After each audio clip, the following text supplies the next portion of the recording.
لوگ شہوانی ریچھ بن جاتے ہیں، جس طرح ریچھ کے اندر شہوت بہت زیادہ ہوتی ہے، اس طرح کچھ لوگ ہیں کہ وہ پاک طیب طاہر بیویوں کے باوجود بھی سویر سے شام تک ان کی نظریں بدکاریاں کرتی ہیں۔ ایسے ایسے بدکار لوگ ہیں کہ کالج کے اندر اپنی بیٹی کو بھی چھوڑنے جا رہے ہوں تو وہاں بھی اپنی نظر کو محفوظ نہیں رکھ پاتے، حالانکہ وہ اپنی بیٹی کو چھوڑ کے آ رہے ہیں۔ ہر وقت ان کی فطرت ریچھ کی طرح ہوتی ہے، گندے غلیظ۔ تو یہ فطرت بدل گئی ہے۔ قرآن نے جو کہا نا اولئک کالانعام بل ہم اضل، یہ چوپائے ہو گئے، بلکہ فرمایا چوپایوں سے بھی بدتر ہو گئے۔ یہ چوپایوں سے بدتر کیا ہے؟ آپ نے چوپائے کو دیکھا ہوگا، جب اس کی جنسی خواہشات پروان چڑھتی ہیں اور وہ جنسی خواہشات کی تکمیل اور تسکین چاہتا ہے تو نر اپنے مادہ کو تلاش کرتا ہے۔ آپ نے کبھی نہیں دیکھا ہوگا کہ کوئی نر سے جفتی ہوا ہو، لیکن انسان جب فطرتاً گندا ہو جاتا ہے تو پھر یہ جانوروں کی فطرت سے بھی نیچے گر جاتا ہے، یہ نر سے بھی جفتی ہو جاتا ہے۔ پھر اس کا مطلب کیا ہوا؟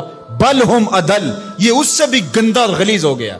اور اس شخص کے پلے رہتا کیا ہے کہ جو اتنا غلیظ اور گندا ہو جاتا ہے؟ چلتا پھرتا انسان نظر آتا ہے، شکل سے انسان نظر آتا ہے، بل ہم اضل، بلکہ چوپایوں سے بھی آگے گزر گیا ہے، چوپایوں سے بھی رویتاً جو ہے وہ آگے گزر گیا ہے۔ وہ درندہ بنتا ہے تو پھر جانور بھی جانوروں کو جو ہے وہ چیرتے پھاڑتے ہیں اور ان کا قتل کرتے ہیں، شیر، لیکن اس کو صرف اس وقت قتل کرتا ہے جب اس وقت بھوک لگتی ہے۔ جب اس کو بھوک نہیں ہوتی تو وہ کسی دوسرے جانور کا شکار نہیں کرتا، اور دوسرا وہ شکار کرتا ہے تو اپنے ہم جنس کا شکار نہیں کرتا، دوسرے کا شکار کرتا ہے۔ اور انسان جب درندہ صفت ہوتا ہے تو یہ انسانوں کے گوشت کے ٹکڑے کر کے اس پہ رقص بھی کرتا ہے۔ آپ تاریخ کی کہانی، اس نے اپنے سکے بھائیوں کو قتل کیا ہے، اس نے اپنی بیوی کو قتل کیا۔ یہ پچھلے دنوں کے اندر ایک خاتون کی کہانی پڑھی تھی، اس نے اپنے شوہر کو قتل کر کے ہنڈیا میں پکایا۔ تو پھر بل ہم اضل ہے نا، یہ چوپایوں سے بھی بدتر ہو جاتا ہے۔ درندہ ہوتا ہے درندگی میں، یہ چوپایوں سے بھی بدتر ہو جاتا ہے۔ یہ ماضی کے اندر جہاد کے نام سے جو کچھ ہوا، انسانوں قبروں سے نکال کر کے ان کی لاشوں کو چوراہوں پہ لٹکایا گیا۔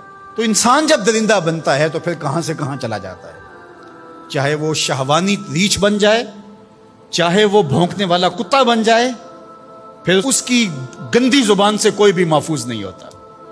نہ ماں محفوظ ہوتی ہے، نہ باپ محفوظ ہوتا ہے، نہ بھائی محفوظ ہوتے ہیں، نہ بہنیں محفوظ ہوتی ہیں، اور نہ دوست محفوظ ہوتے ہیں، نہ معاشرہ محفوظ ہوتا ہے۔ اسی طرح کوئی بندروں والی فطرت بن جائے، بندروں کی آپ نے تو دیکھی ہیں، کسی سے ماچس چھین لی، کسی سے جو ہے وہ روٹی کا ٹکڑا چھین لیا، کتنی عجیب حرکتیں کرتے ہیں۔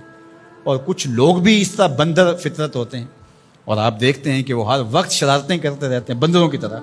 تو وہ مسخ حقیقی نہیں ہوتا، وہ مسخ مانوی ہوتا ہے۔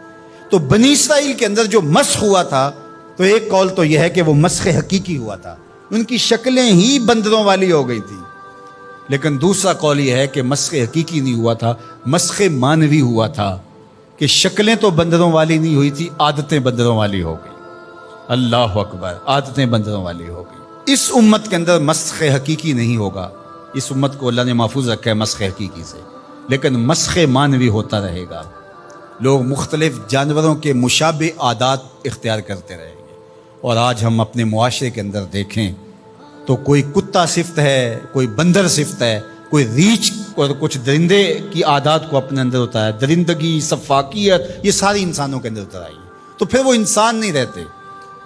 غالب نے کہا تھا نا کہ آدمی کو بھی میسر نہیں انسان ہونا، جب یہ حد سے گزرتا ہے تو پھر بہت آگے نکل جاتا ہے، اور پھر یہ انسان نہیں رہتا بلکہ بندروں اور خنزیروں سے بھی آگے بڑھ جاتا ہے۔ اور یہ میں نہیں کہہ رہا، اولئک کالانعام، قرآن کہتا ہے یہ چوپایوں کی طرح ہے، بل ہم اضل، بلکہ چوپایوں سے بھی گیا گزرا ہے، چوپایوں سے بھی آگے گزر جاتا ہے۔